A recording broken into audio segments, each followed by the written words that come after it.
Bueno, estuvimos preguntando, ¿le crees a las encuestas? ¿No le crees a las encuestas? Y hoy tenemos acá en nuestro estudio a la estrella de las encuestas. De las últimas semanas. De las últimas semanas. Está con nosotros Miriam Bregman. ¿Cómo estás, Miriam? Bienvenida. Presentación rara.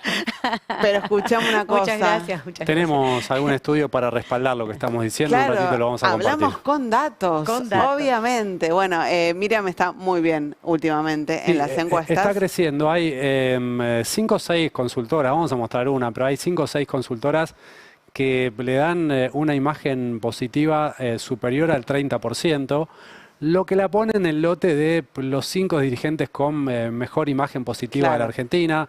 Tenés ahí a Milei, a Kicillof, a Patricia Bullrich. Pero al tope Miriam Bregman. En esta que vamos a compartir ahora está empatando con Kicillof en imagen positiva. La tenemos en pantalla, sí, ya, mirá, está primero Kicillof, que en realidad lo ubican primero porque tiene más, existe lo que es positiva positiva y regular positiva. Claro. En definitiva, Kicillof tiene 44, sumando las dos, también Bregman. Bregman tiene menos negativa, pero la positiva más intensa de Kicillof es mayor. Claro. Más allá de eso, en definitiva, es llamativo, porque es un fenómeno que antes no se veía, que una dirigente del Frente de Izquierda esté en ese lote de los de arriba. Pero además me decían, hoy hablé con Facundo Nehamkis, le pedía yo la evolución. ¿Cómo fue esto? ¿Hace cuánto arrancó? No, antes no la medíamos a Miriam Bregman. Mira. Entonces la empezaron a medir, empezaron a preguntar por y Miriam Bregman. Se empezaron a dar cuenta. Y dijeron, no, mira dónde está. Upa la. Sí. ¿Vos les creés a las encuestas? Bueno, me acabo de enterar de esto que dice por él, pero yo lo noté cuando fueron las elecciones, las últimas elecciones legislativas, que en muchas encuestas no nos ponían. Y tanto en la ciudad de Buenos Aires como en la provincia de Buenos Aires fuimos la tercera fuerza. Pero siempre se trata de ocultar, la izquierda no existe, y yo creo que tiene una explicación, no digo el consultor que lo hace, pero sí quienes piden estas encuestas, quienes piden los estudios de opinión, porque desde que ganó Milei o un tiempo antes se trató de decir que la sociedad estaba derechizada, que todo se había ido a la derecha, entonces a la dirigencia política solo le quedaba correrse hacia ese lugar. Era una visión muy cómoda, porque ganó Macri primero, después fracasa el gobierno de Alberto Fernández, bueno, entonces viene Milei, nos corremos toda a la derecha y se terminó. No hay nada, no hay balance, no hay nada que decir. No tengo que prometer más nada, más que ajuste, cosas muy básicas, oponerme a tal o cual modo de Milei, pero no a sus políticas. Es decir, una cosa que cerraba bastante, no solo para Milei, sino para la oposición tradicional. Y creo que cuando empiezan a preguntar, empieza a pasar esto. Empieza a ver que no solo hay un sector muy opositor a Milei, sino que ese sector crece. Ahora ya no lo podés tapar porque a la vez decrece el gobierno. Entonces, si se está derrumbando tanto la imagen de Milei, te obliga a repensar a dónde está yendo ese sector. Pero creo que hay mucho de conveniencia en esto de haber tapado, porque te digo, en octubre yo salí diputada con casi el 10% de los votos en Cava, sin ir prácticamente a ningún canal de televisión de cable, teleabierta. Fui a un solo canal y otro una vez me invitó 5 minutos, que me saludaron, me hicieron una pregunta y me fui. O sea, con ningún método de campaña tradicional, esto también hay que verlo, que hay otras maneras, o empieza a haber otras maneras de llegar a la gente, y lo digo acá porque ustedes me invitaron, ¿no? Pero eran muy pocos los lugares en los que nos invitaban, y Nicolás del Caño creo que no fue a ningún medio grande de la tele abierta, y salió tercero. Entonces, hay algo que tratan de tapar y está pasando por abajo. ¿Y lo notás en la calle, esto de que muestran las encuestas? Muchísimo. Yo lo empecé a notar el año pasado cuando presenté mi libro Zurda en la Feria del Libro. Fue el libro más convocante de la feria. Un libro que habla del socialismo, que habla del anticapitalismo, que habla de la lucha de las mujeres, de los derechos humanos. Todos temas que, de nuevo, te decían que habían pasado, que ya estaba. Que no sí, que eran piantavotos. Que eran piantavotos. Bueno, nosotras somos tenemos esa costumbre, las mujeres y las disidencias, de arruinar gobiernos, de ser muy piantavotos. Y se hablaba de eso, y fue la actividad más convocante de la feria por lejos. Y después vinieron las elecciones de octubre, Y creo que hubo alguna confusión también porque Milei no es que sumó votos, perdió muchísimo del balotaje a octubre, pero bueno, había quedado primero, entonces de nuevo, el gobierno se recupera, nos tenemos que hacer de derecha, hay que volver a votarle las leyes. Durante octubre, durante el año pasado, 2025, Milei había perdido varias votaciones en el Congreso. Después de octubre le empieza la oposición de nuevo a decantar sectores que le garantizan leyes terribles.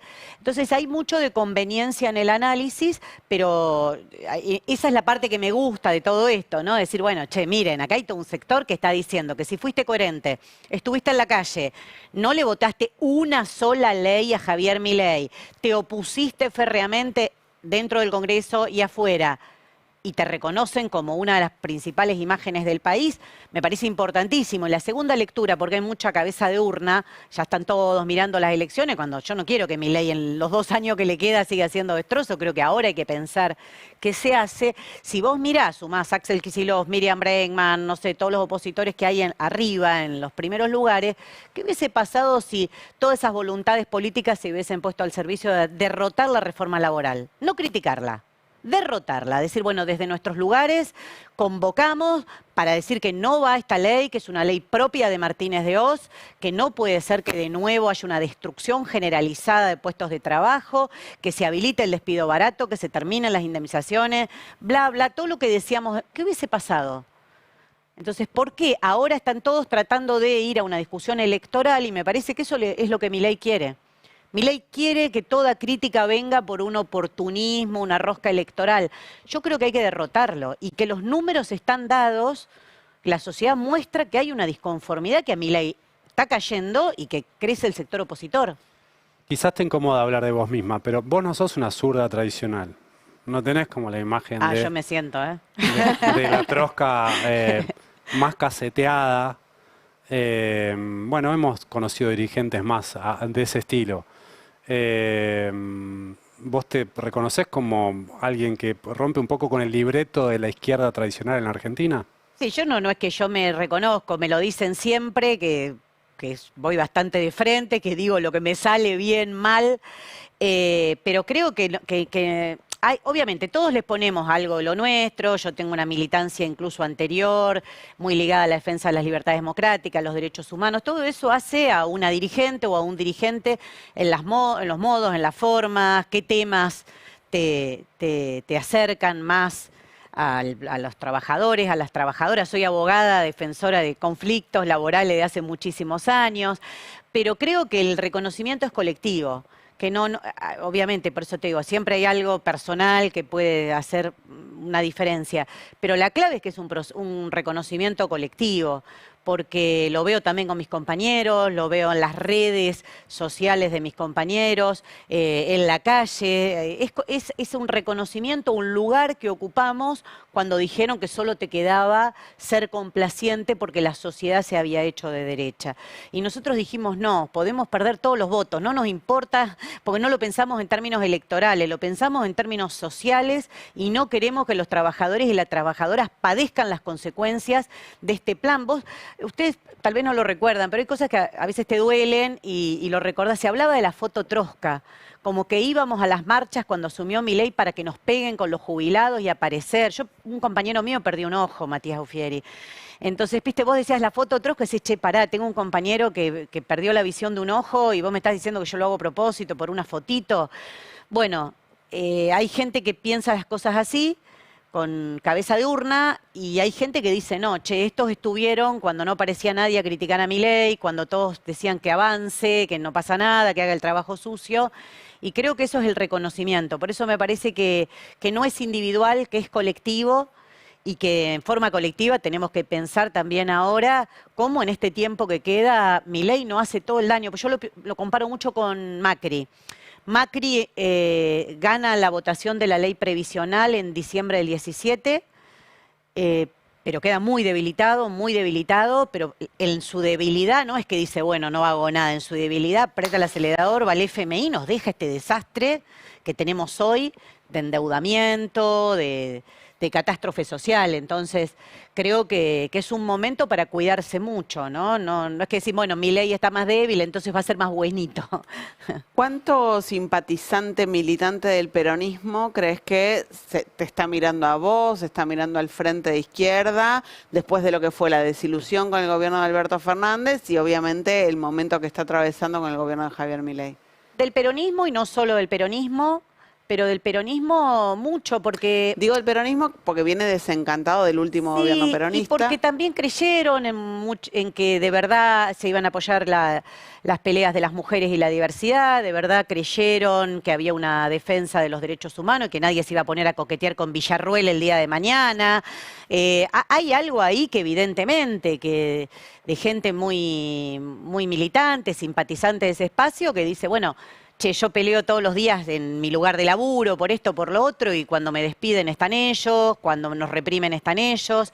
Y está bueno eso, me parece, porque está bueno porque se arman esos diálogos de la calle, de la unidad en la pelea, que son bastante indestructibles, ¿viste? Cuando vos con alguien te unís en esos momentos, se genera un diálogo potente y nos preguntan y dicen, bueno, pero ¿ustedes qué opinan de tal cosa? Es algo... Que crece, te digo, no es solamente de ese espacio, pero es verdad que está de ese espacio y por eso yo digo que es un reconocimiento por lo que hicimos en este tiempo. Mucha gente se sintió muy mal, se siente muy mal hoy. Pregúntenlo en su focus. Dale. Esto de la rosca, de que todo ya sea rosca electoral, mirá, están cerrando, leía hoy que, no sé, en el último tiempo, estadísticas increíbles, por día, no sé, 70 empresas por día hábil, ¿no? Cerraron en el último tiempo, la gente se está quedando sin laburo, cierran empresas como FATE y ver que todo el mundo está viendo qué puestito consigue en el Estado, la rosca, cae mal porque no es que es alrededor de un proyecto, entonces te dicen, che, estoy peleando porque quiero llegar al gobierno y voy a derogar la reforma laboral, no va a quedar nada en pie de la reforma laboral, anular sería ya porque tiene consecuencias, voy a derogar la ley de glaciares. Todas las medidas que hizo Milei no va a quedar una. No lo escuchás eso. Entonces, viste, cae mal eso en muchos sectores. Hay otros que no, que bueno, creen que por las elecciones, está todavía muy instalada la idea de que por las elecciones es menos malo que otra cosa, pero también hay un sector que saca las conclusiones de que no va más, de que no puede ser porque te quedaste sin laburo. Milei el otro día dijo, perdón, ahora te dijo, Milei dijo algo que me resultó súper ofensivo el otro día. Dijo, bueno, y si no quieren me vuelvo al sector privado. ¿Quién puede volver al sector privado? ¿Quién? Bueno, yo soy abogada, tal vez puedo decir me voy a laburar, como hizo Carrió, viste que Carrió ahora dice estoy en el sector privado. Bueno, sos abogada, podés ir. Incluso ustedes, dicen, pierde usted laburo, no sabés si encontrás en otro medio otro laburo. Entonces no es tan fácil decir, me vuelvo al sector privado, que los compañeros de FATE se vuelven ¿a dónde? A fabricar cubiertas ¿a dónde? Porque los empresarios grandes se reconvierten y empiezan a importar, ¿no? Que es lo que muchas veces ha pasado en la Argentina. Pero ellos no tienen la misma suerte. Entonces, los trabajadores del INTI, del PAMI, que se quedan sin laburo, todo lo que ahora están atacando en estos días, ¿a dónde van al sector privado? ¿A dónde van a encontrar un laburo en blanco, con derechos? Te transmito sí. un razonamiento de un dirigente del peronismo con el que hablé esta semana, preguntándole justamente por tu crecimiento en las encuestas. Y me decían, bueno, ella podría dar el batacazo si el peronismo lleva un candidato más tirado al centro o a la derecha, como, no sé, fue Massa en el 23. Ahora, si el candidato es un Kicillof, y va a ser más difícil que ella logre una fuga de votos por izquierda, porque Kicillof también tiene buen vínculo con ese electorado que en todo caso está en disputa. ¿Qué pensás de eso? Qué suerte con eso, que a 2 años de las elecciones estén en ese tipo de lucubraciones. Les va a ir bárbaro. Bueno, pero yo hice el planteo, no bueno, es que vos le estaban en hiciste el eso. planteo. Yo le pregunté. Sí, yo creo que al revés, que a todo el sector que yo te decía, que tiene ganas de pelearla ahora, que no quiere que Milei termine de hacer su trabajo sucio, que no quiere que haya más trabajadores en la calle, todas las elucubraciones le caen mal. Yo a mí me cuesta pensarlo en términos de votos, porque en el momento de las elecciones se juegan muchas cosas. Obviamente si hay elecciones, nos vamos a presentar, vamos a dar la pelea, porque después demostramos para qué sirven nuestras bancas. Jamás le votamos nada a Milei. Jamás. Jamás fuimos parte de esas tranzas de la AGN, donde a las 3 de la mañana se ponen los de Milei, los del peronismo, y arreglan cómo se reparten los cargos. O sea, tengo mucho para decir de eso.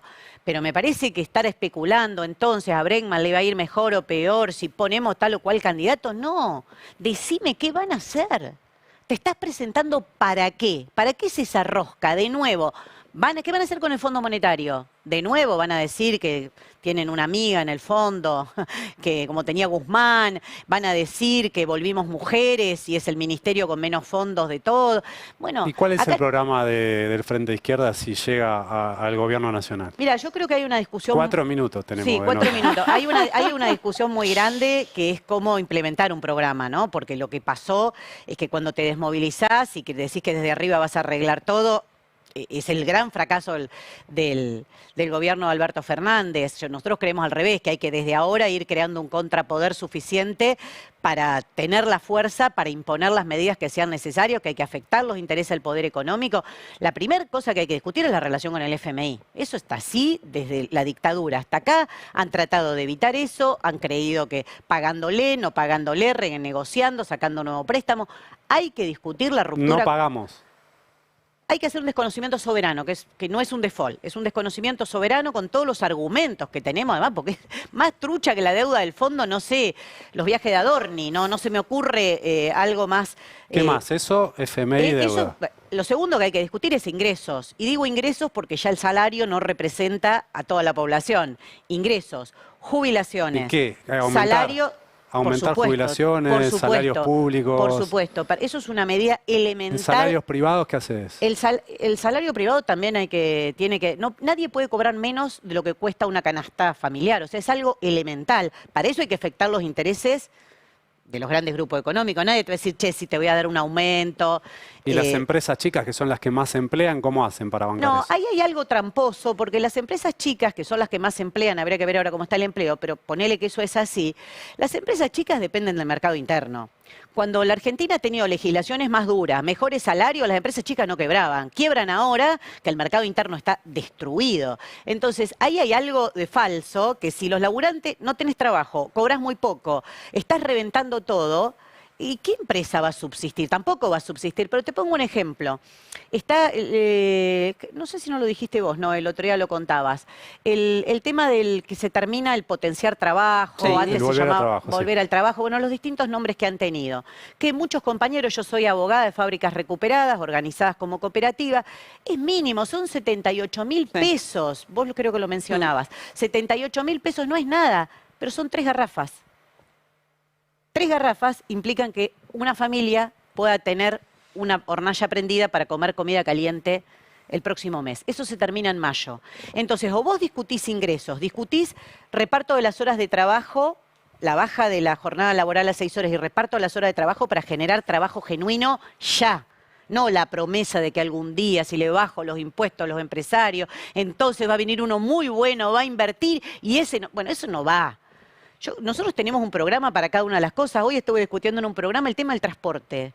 El tema del transporte se volvió insoportable. ¿Por qué? Porque hay pluriempleo, entonces vos tenés que correr de un laburo al otro, porque cobrás muy poco y las tarifas están mucho más altas, entonces la relación entre tu salario y el valor del transporte es insoportable, porque bajaron la frecuencia, y no solamente para el que labura.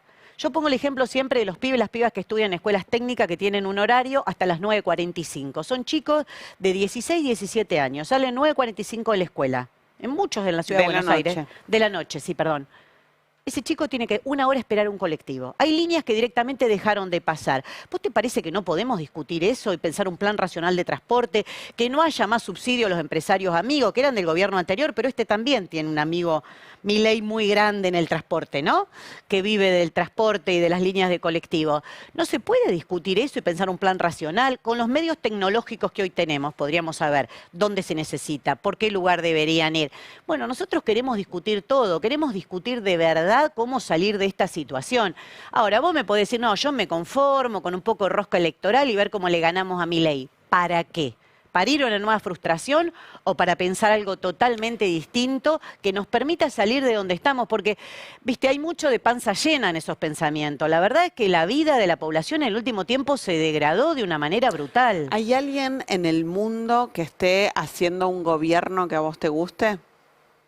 No, no sé. Mira, la verdad que pensar en el mundo, viste que te dicen tenemos que volver al mundo, en el mundo hay guerra, genocidios, estamos en un momento muy particular de un capitalismo muy decadente, que lo mismo que te decía en Milei, en su pérdida de hegemonía, Estados Unidos no es que es menos agresivo, sino que aumenta su agresividad, que vuelve sobre lo que considera su patio trasero, que es América Latina, lo vimos en Venezuela, amenazas permanentes, un bloqueo criminal, dejar a la gente sin la posibilidad de tener una lamparita en Cuba, pero también es todo lo que planea y lo que está haciendo en aprietes para nuestra región.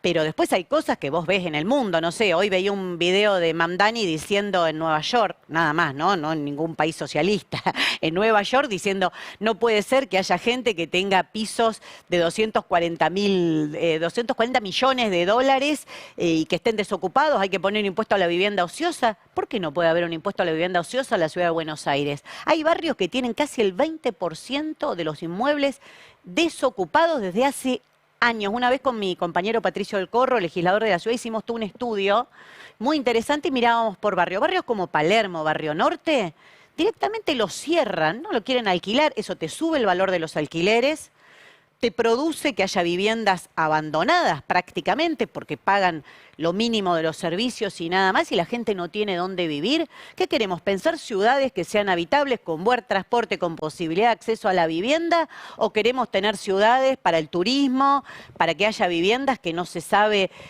para qué sirven más que para ahorrar en ladrillos y esa frase que se dice? Hay que repensar la sociedad de nuevo porque estamos en un momento muy, muy difícil y creo que la izquierda es la única que se anima a poner esas discusiones sobre la mesa y llevarlas adelante. Y va a ser candidata a presidenta en 2027. Ella no lo va a decir. No te lo va a decir ahora. Cuando se decida voy a venir acá y les voy a decir por sí o por no. Gracias, Miriam. Gracias, Miriam. Gracias Muchas a ustedes. gracias.